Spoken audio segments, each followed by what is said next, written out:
That's what my daughter-in-law looked me in the eye and said on the night of my 75th birthday. That was the moment everything changed. There was no cake, no card, not even a plain cupcake with a candle. Just silence, thick and cold, like my birthday didn't exist at all. I sat at the kitchen table with my hands folded neatly in my lap, pretending not to wait for someone to remember. But I was. I was waiting for someone, anyone, to say, "Happy birthday, Mom." Or, "Happy birthday, Grandma."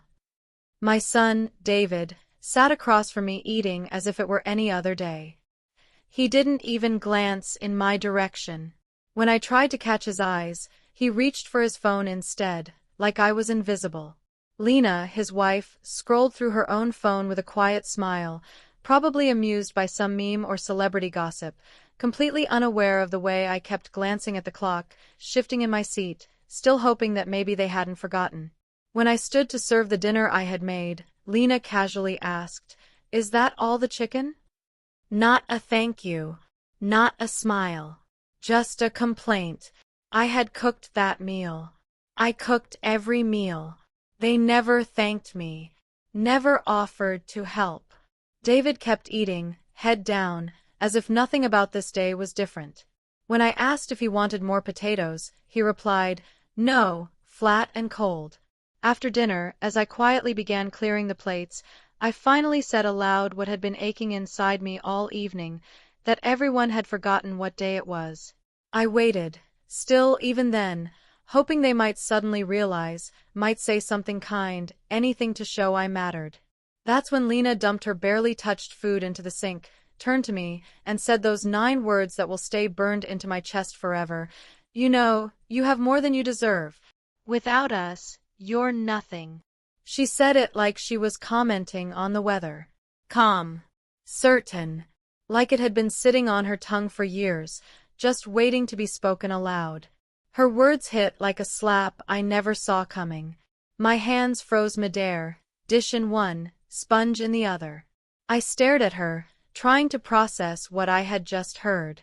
And in that silence, in the echo of those words, I felt something inside me shift. Not anger at first. Shock. Then something colder.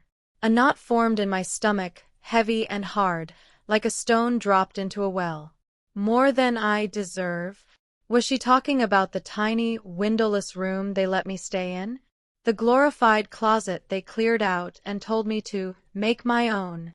The weekly allowance she gave me, for my own pension, which I earned after working for 45 years, that she said she managed, so I wouldn't stress? Was it the meals I cooked, the laundry I folded, the children I watched, the silence I gave them when they had company? Without them, I'm nothing. And David, my David. He stood right there by the sink, rinsing his plate like she hadn't just gutted his mother with words so sharp they could have drawn blood. He said nothing. That silence, his silence, cut deeper than Lena's cruelty ever could. I looked at him, begging with my eyes, waiting for him to say, "That's not true. Don't speak to my mother like that." But he didn't. He just scrubbed his plate and walked away. And that's when I knew. He agreed with her.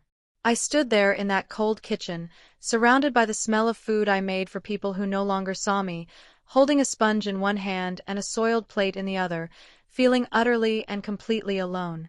I wasn't a mother or a grandmother to them anymore. I was just an old woman taking up space. I finished the dishes. My hands moved like they belonged to someone else. My mind buzzed. More than you deserve. Without us, you're nothing. The words replayed over and over, louder with each echo. What exactly had I done to deserve this? Was raising him alone after his father died not enough? Were the 2 jobs I worked to keep food on the table and shoes on his feet not enough? Was staying up late to help with homework and skipping meals so he could eat not enough? When they bought this house and came to me needing help, I gave them money. Quietly. Without questions. I covered the down payment. I paid off their credit card debt. Just until we get on our feet, they had said. I believed them. I helped them again and again. When Lena had her first baby, I cooked, I cleaned, I stayed up nights so she could rest.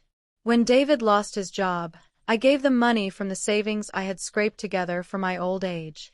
They said they'd pay me back. They never did.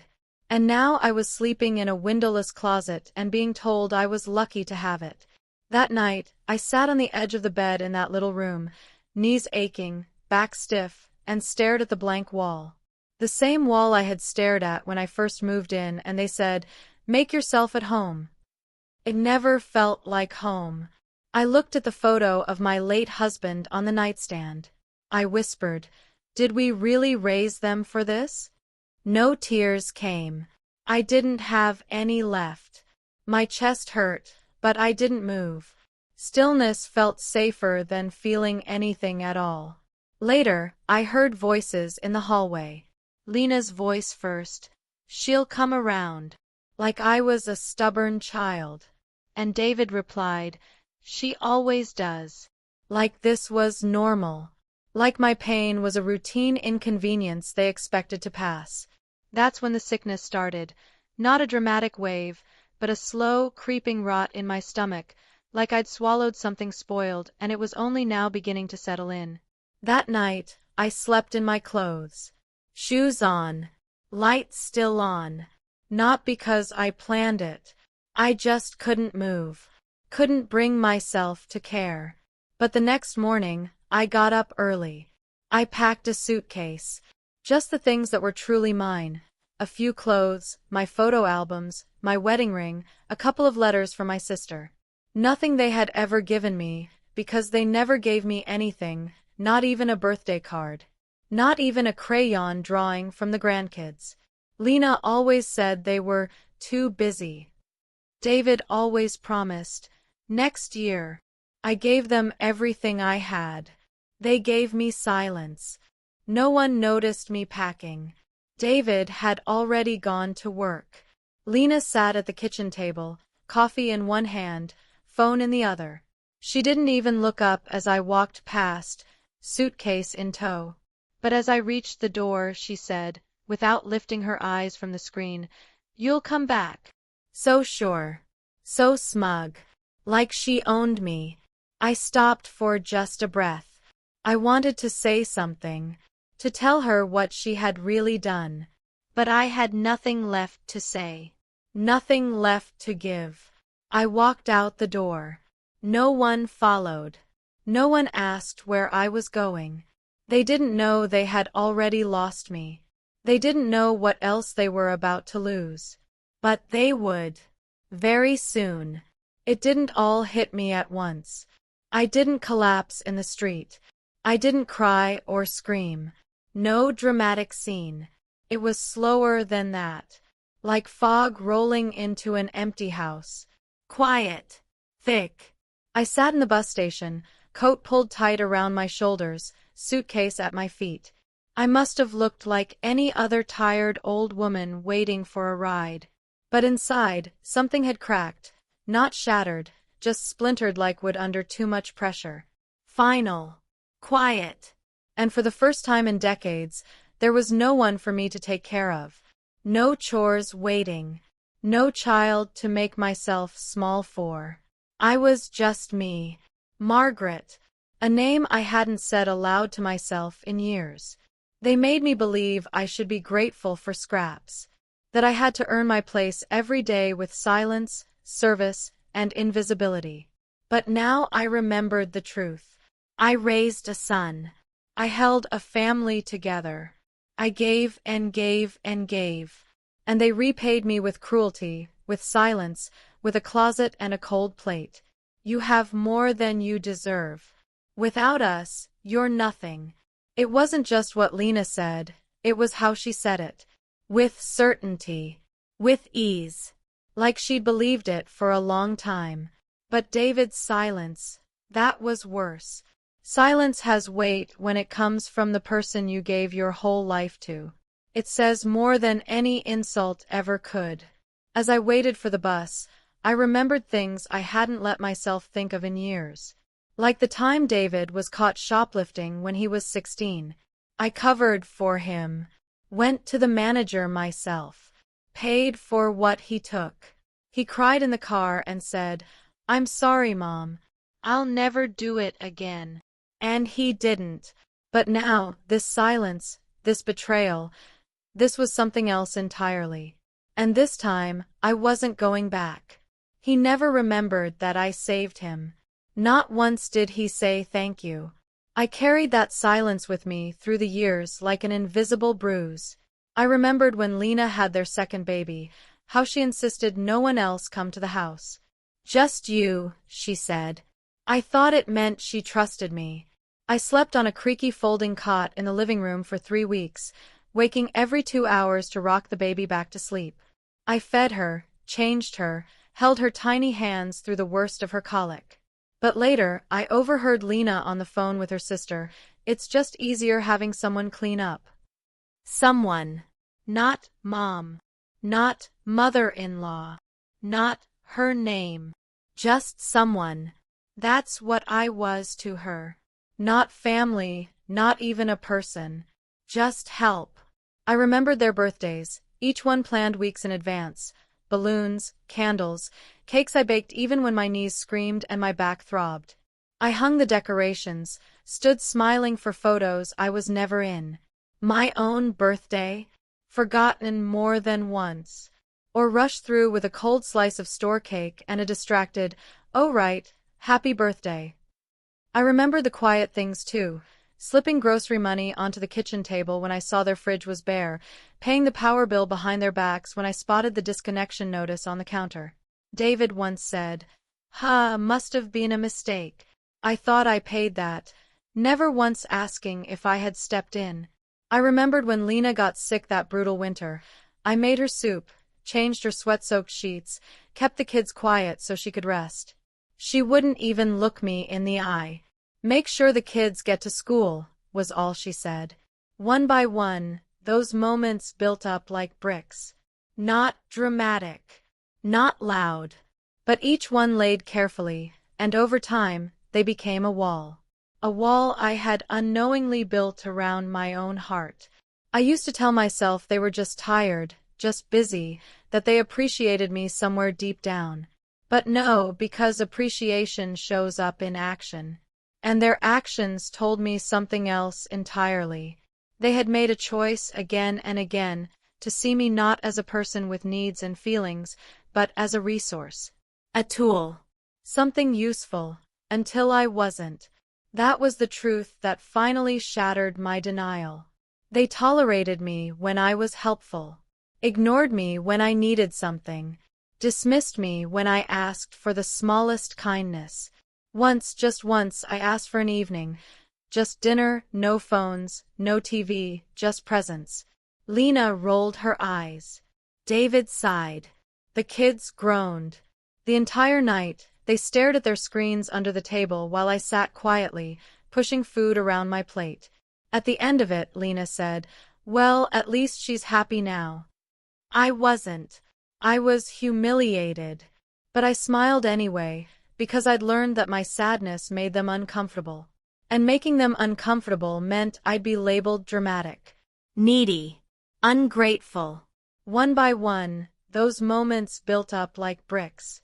Not dramatic, not loud, but each one laid carefully, and over time, they became a wall. A wall I had unknowingly built around my own heart. I used to tell myself they were just tired, just busy, that they appreciated me somewhere deep down. But no, because appreciation shows up in action. And their actions told me something else entirely. They had made a choice again and again to see me not as a person with needs and feelings, but as a resource. A tool. Something useful, until I wasn't. That was the truth that finally shattered my denial.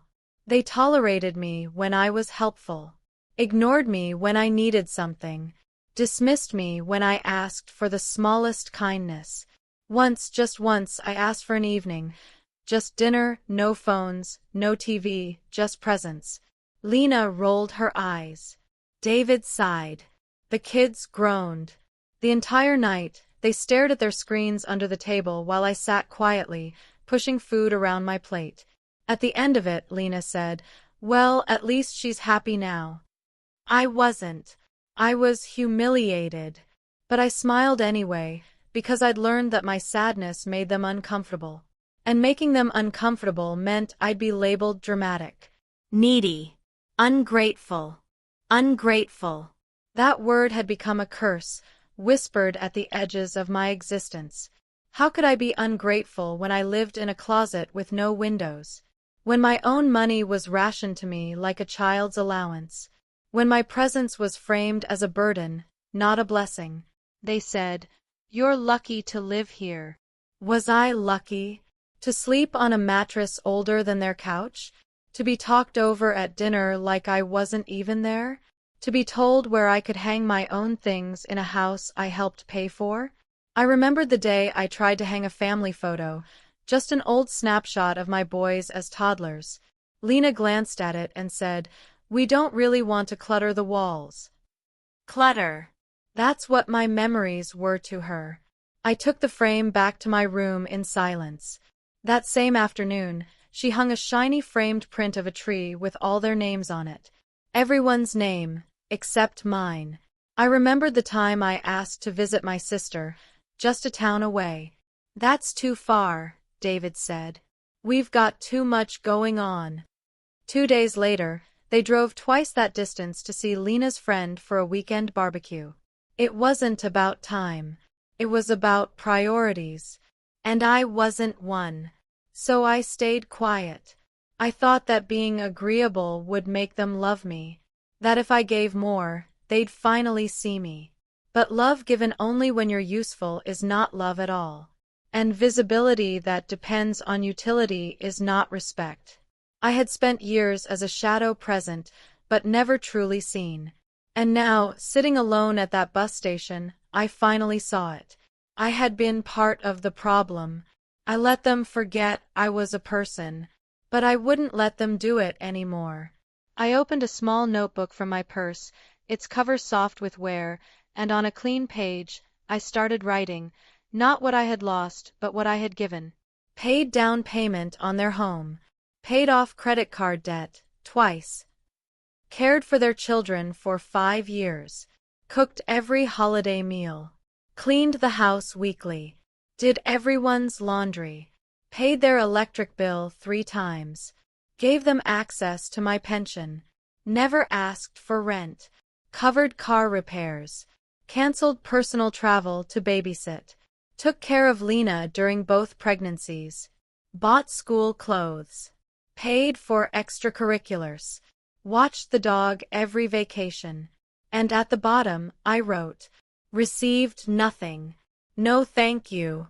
No birthday cake. No framed photo. No space on the wall. Just silence." And then that one cruel sentence, "Without us, you're nothing." But they were wrong. Without them, I was still me. And I was done being invisible. When the bus finally pulled up, I stood with my small suitcase. My knees still ached, but I felt steadier than I had in years. I didn't look back. I didn't tell them I was leaving. I didn't owe them a performance. No drama. No begging. Just a quiet decision, made in the stillness of early morning. When the driver asked where I was going, I simply said, "Somewhere peaceful." He nodded. I got off at a small inn just outside town. Snow was starting to fall, slow and silent, like the sky was wiping the world clean. I stood on the gravel drive, watching flakes gather on a wooden bench near the door. It looked like it had been waiting for someone just like me. The woman at the front desk greeted me with a warm smile. She called me ma'am, not grandma, not dear, not you. She didn't ask why I was alone or where my family was. She just handed me a key and said, "Let us know if you need anything." It had been a long time since someone offered anything without expecting something in return. The room was plain but warm. A twin bed, a small table by the window, and an old armchair with a crocheted blanket folded over the back. I stood in the doorway for a long while, breathing it in. It smelled like dust and peace, like time slowed down. That night, I didn't cook. I didn't clean. I didn't tiptoe around someone else's moods.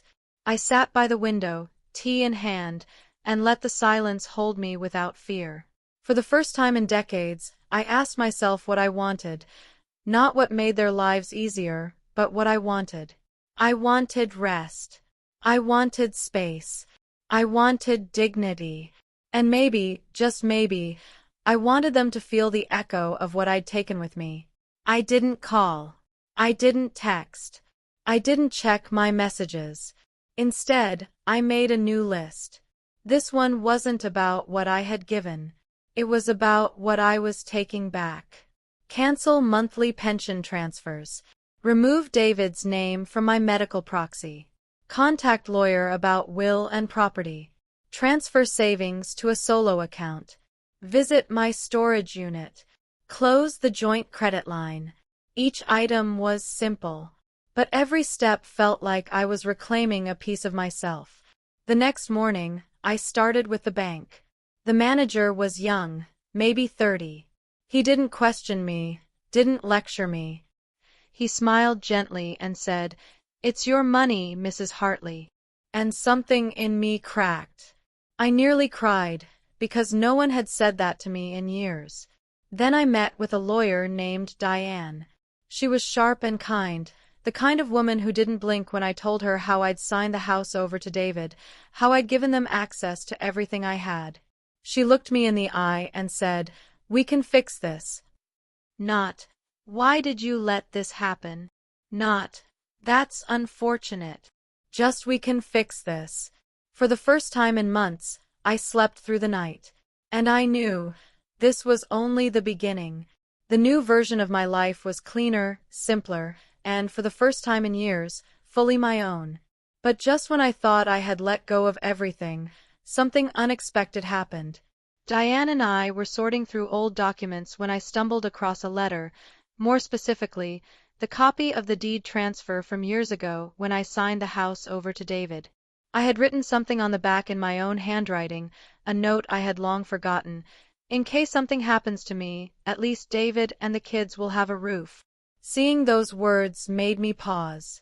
They shook me to my core, because they pulled me back to a memory I thought had faded. I was 20 years old, standing on the edge of everything I knew, bags packed at my feet, while my father's voice echoed in the doorway behind me. "If you leave this house, don't come back." He was angry that I had chosen love, my husband, over the rigid expectations of our family.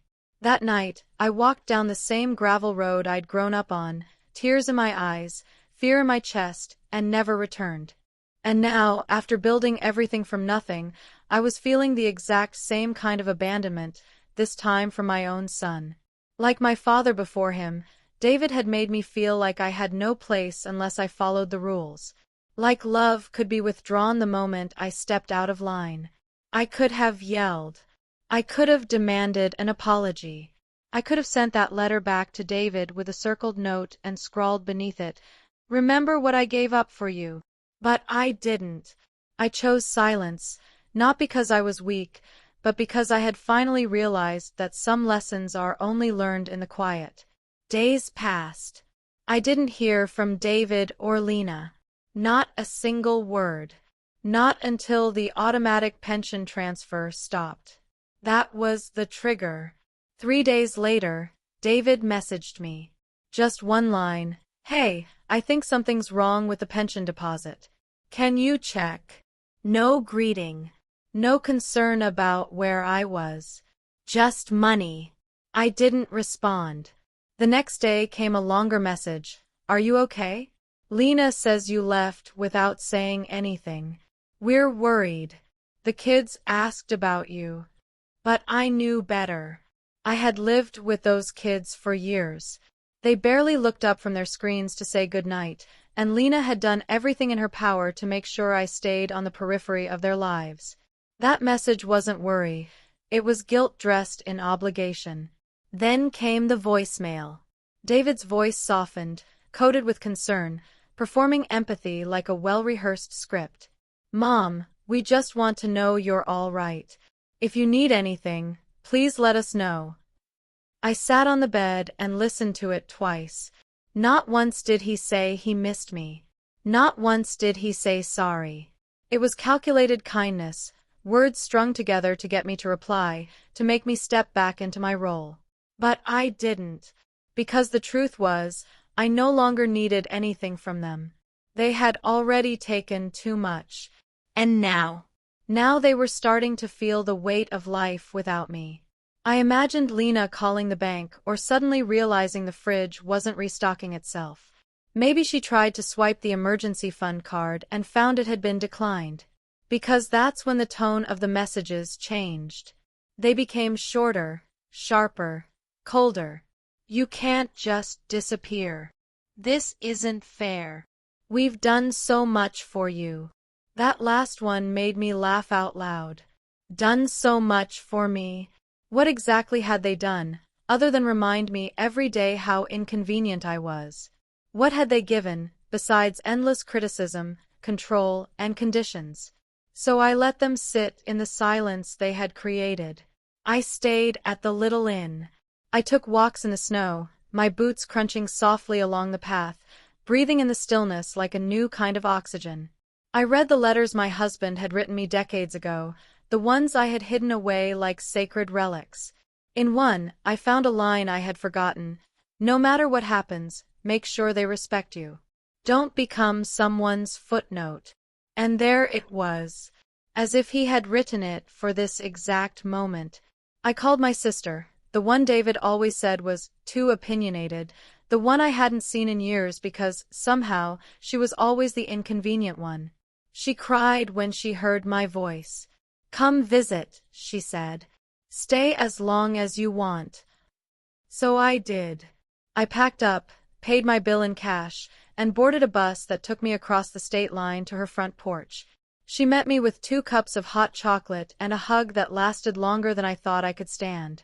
Her house smelled like cinnamon and old books. She had made up the guest room just for me, with clean sheets, soft lighting, and no questions. She let me sit in the quiet, let me breathe. And in that gentle space, I began to heal. Not just from Lena's words, but from the years of being ignored, diminished, and used. It was in her home, surrounded by warmth instead of tension, that I opened Diane's letter. It was official. The house title had been reverted to my name, the account secured, the legal loose ends tied up tight. My final affairs were now mine and mine alone. I held that letter like it was a key to a kingdom I thought I'd been exiled from, a kingdom called freedom. I didn't hate David. I didn't even hate Lena. But I resented every time I had let them believe I needed them more than they needed me. Because now, without a word of warning, they were learning the truth. They were learning what it meant to lose someone who never asked for praise, only respect. As winter deepened, I stayed warm.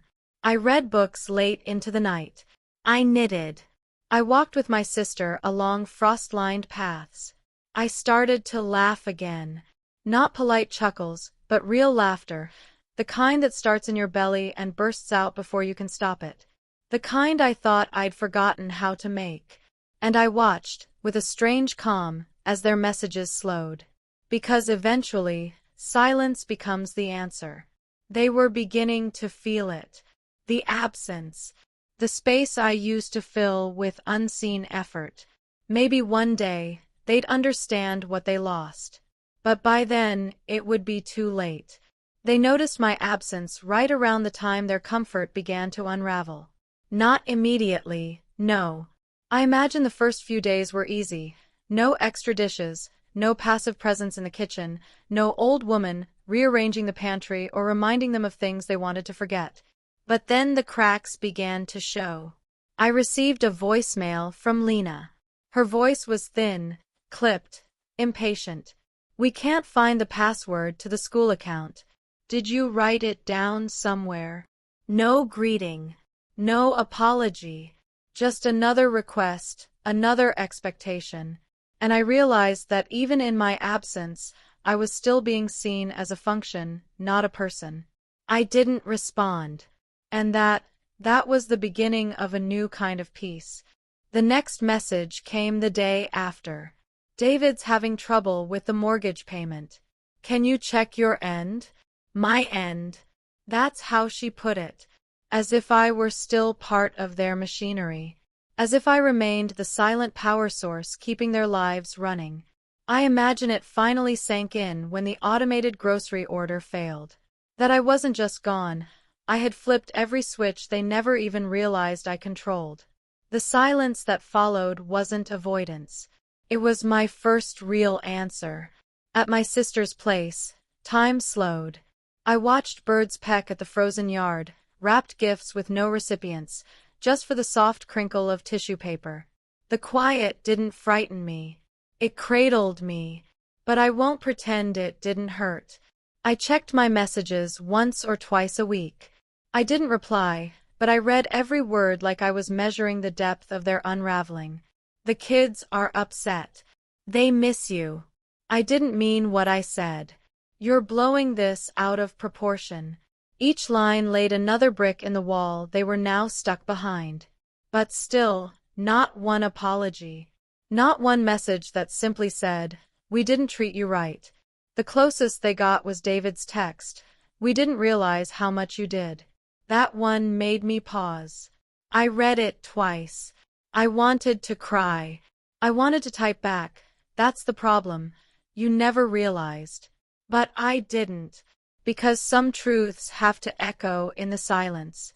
A few days later, Diane called. Her voice was bright, but firm.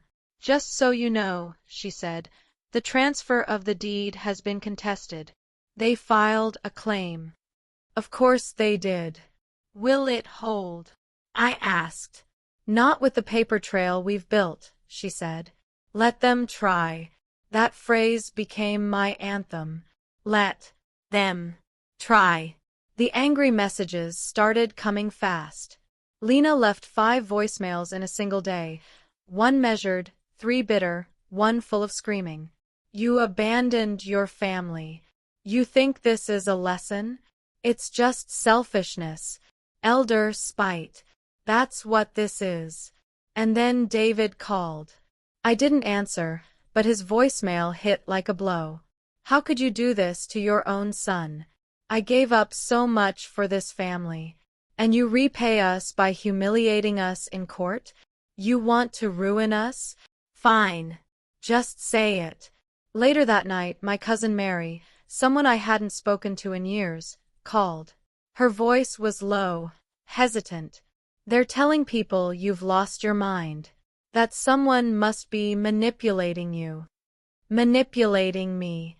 The word cut deeper than I expected. As if the only way I could stand up for myself was if someone else was behind it. As if I'd never had a mind of my own. As if my strength needed permission or explanation. The messages kept coming. Some polite. Some sharp. Some pure noise. The noise of a fragile structure scrambling to stay upright after losing its foundation. "This isn't fair. You can't just walk away.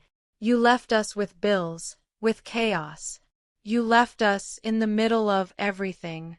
Are you happy now? Everything is falling apart." They weren't angry because I hurt them. They were angry because I had stopped hurting myself for them. A week later, my sister handed me the phone. It was our old neighbor, a woman I used to share cookie recipes with. "Thought you should know," she said softly. "There was a shouting match in your front yard. Lena's car got towed. Police came. Your name came up a lot." I closed my eyes, inhaled, exhaled. No glee. Just a quiet sense of vindication. They had built their castle on my back, and now that I was no longer there, it was sinking. But still, they didn't stop. They just changed tactics. "We're family. You can't do this. You're ruining everything. Don't punish us for one bad moment." One bad moment? Was it one moment when Lena refused to let me hang even one photo from my old house? Was it one moment when David stood by as she told me, "You have more than you deserve"? Was it one moment when they mocked the sweater I had lovingly knitted, saying it was itchy and outdated, while I sat in silence, still holding the torn wrapping paper in my lap? They never saw the 1,000 tiny ways they wore me down. And now that I wasn't there, upright and silent like a beam in their carefully constructed home, they were shocked that the house began to sag. I could have told them it would. But I didn't. Instead, I went to town with my sister. We bought bagels, walked slowly through the park. For the first time in years I was seen, not as a burden, but simply as a woman. An older woman, yes, but one with thoughts, opinions, a presence. We sat on a bench near the river. Children giggled nearby, tossing breadcrumbs to ducks. My sister turned to me and said, "You look taller, lighter, like yourself." And in that moment, I realized how much of myself I had buried just to keep the peace in a house that never made space for me. But the most unexpected thing happened a week later. The day the court officially confirmed the legal transfer in my favor, I received one last voicemail from David. His voice trembled. "You left us with nothing." I sat on the porch of my sister's house, the winter sun brushing against my cheek like a blessing. I listened once. Then I deleted it. Because it wasn't true. I had left them with exactly what they had given me. Nothing. And in doing so, I finally gave myself something more. A chance to breathe. A chance to live. A chance to matter. And I would not give that up again. Not for comfort. Not for guilt. Not even for family. It didn't feel like a victory. It felt like something stronger. Freedom. Not in the way people imagine when they think of justice. There were no cheers, no confetti, no slamming phones or dramatic showdowns. Just a long, quiet exhale, a thin piece of paper in my hand, and the quiet realization that no one would be waiting to thank me for what I had endured. I was free, but I learned that freedom often arrives with an eerie silence. The legal case was done. The title to the house bore only my name now. The joint accounts were closed, the bills redirected, the passwords changed. It was all mine again. My name, my roof, my quiet. But there was no celebration. No warm welcome, no victory party. That evening, I sat at my sister's kitchen table as the kettle whistled gently in the background. She poured 2 mugs of tea, her hands slow and sure. "You did it," she said softly. And that was all. We didn't need more words. But as the steam curled between us, so did something else, loneliness. Not the loneliness of being alone, but the loneliness of not being missed. David hadn't called since his last voicemail. Lena had disappeared into a sullen silence, though someone sent me a screenshot of a vague, poisonous social media post she made about betrayal and family turning on you. A cousin I hadn't spoken to in years captioned the image with, "Guess who she's talking about?"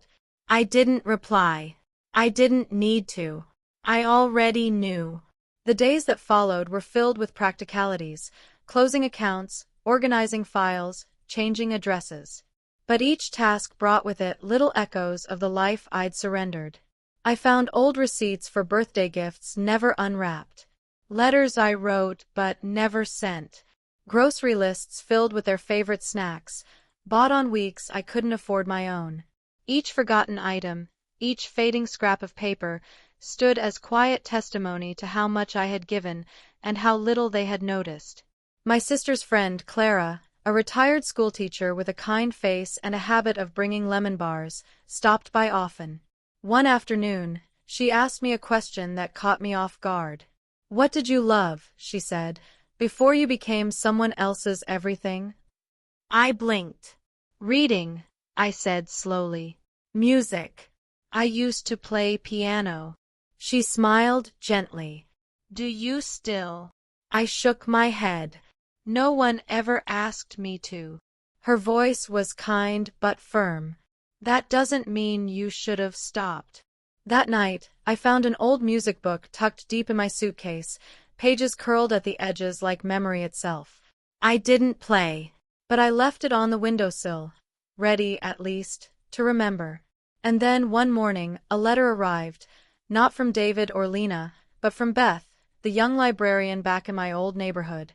Her handwriting was neat, the ink slightly smudged. "Mrs. Partley," she wrote, "I just wanted to say thank you. Years ago, you donated a full collection of children's books in honor of your late husband. Those books meant more than you knew. Some became favorites for children who had nothing else. I just thought you should know, your kindness still matters." I folded the letter slowly and placed it in my journal. It was the first time in years that someone had seen me not for what I could offer, but for who I truly was. A week later, my sister convinced me to attend a small community gathering. I hesitated. I felt raw, fragile, like one wrong glance could crumble me. But I went. And there, among paper cups of coffee and teenage guitarists, I met an older man with gray hair and a gentle presence. We barely spoke until the end of the music, and then he turned to me and said, "You look like someone who just let go of something heavy." I laughed before I could stop myself. "You have no idea," I said. He smiled, eyes warm. "I might." We didn't exchange names, just fragments of stories, quiet moments. And for the first time in what felt like decades, I wasn't a role. I wasn't someone's burden. I was just me. In the weeks that followed, the messages from David and Lena trickled in. First silence, then guilt, then pressure. "We miss you. You're punishing us. Everyone says you've gone too far." The kids ask why Grandma disappeared. Each message came like a baited hook, twisting, testing, pulling. But I didn't take the bait. I didn't explain, didn't argue. I owed them nothing now. Instead, I wrote myself a letter. "You were not wrong to leave," I wrote. "You were not cruel to want peace. You were not selfish for saying enough." I sealed it and placed it in my nightstand, not because I would forget, but because I needed to remind myself I didn't need their permission to heal. Eventually, the noise died down. Maybe they moved on. Maybe they just got quieter. But I no longer waited for them. Instead, I planted. My sister had a small yard, and we turned the back corner into a garden. Tomatoes, basil, lavender. Every time my hands sank into the dirt, I remembered, growth begins unseen. Roots first, blossoms later. And just because something blooms late doesn't mean it blooms less. One golden afternoon, I stood at the kitchen window, watching sunlight fall across the garden rows. And for the first time in years, I felt something simple, powerful, contentment. Not the giddy kind, not the fleeting kind, just a quiet knowing that I was enough, that I no longer needed to be useful to deserve space. I had always been enough. I've learned something, and I won't forget it. Age is not weakness. Age is dignity. And if you, reading this, have ever felt like you don't belong, know this: you are not alone. We are many. We are quiet. But we are strong. And I won't be afraid to speak the truth anymore, even if it hurts, even if no one claps. Because the truth is, I didn't leave them. They let me go a long time ago. I just finally had the courage to walk away.